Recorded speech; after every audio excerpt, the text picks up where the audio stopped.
travailler en spirale ou en tour fermé? Quelle est la différence? Alors, quand vous avez votre travail, la différence va se faire au niveau du début du tour et de la fin du tour. Pour travailler en spirale, on va utiliser un marqueur, on va marquer toujours la première maille du tour. Et ça ne nous fera jamais une délimitation nette. Ce sera toujours en rond et il faudra fermer le travail souvent avec une maille coulée ou en cousant. Le tour fermé, il y a une maille coulée et une maille en l'air à chaque fin et début de tour et ça va nous faire une délimitation nette. Et quand on va fermer le tour, en fait, il sera tout plat. Donc là, par exemple, j'ai pas fermé de tour. Pour l'instant, c'est un travail en spirale. Mais donc pour travailler en spirale, je continue à faire mes mailles serrées. Je continue là, je fais que des mailles serrées. Je fais rien de spécial et du coup, ce sera un travail en spirale.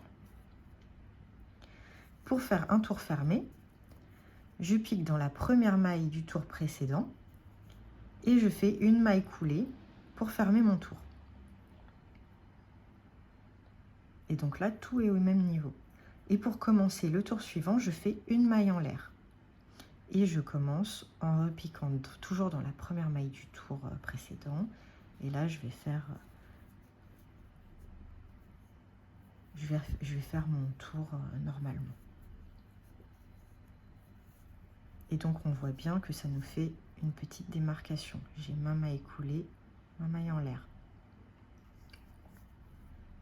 Et donc, si je veux fermer mon tour,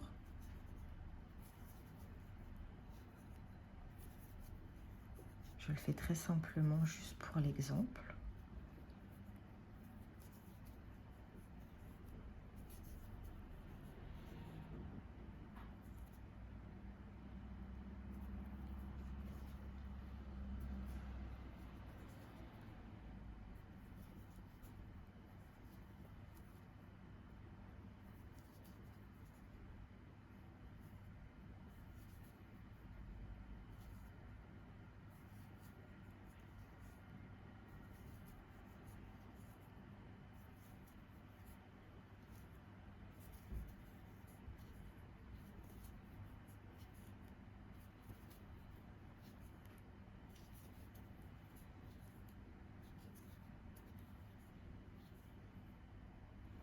Voilà.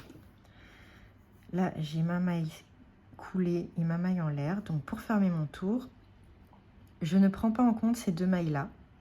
Je pique dans la première maille du tour précédent, enfin du tour que je viens de finir là, et je viens faire ma maille coulée. Et donc, mon tour est terminé et je n'ai pas de démarcation. Et pour commencer mon tour, je fais ma maille en l'air et je repique dans la même maille et je continue comme ça et j'ai des tours fermés. Voilà pour cet exemple.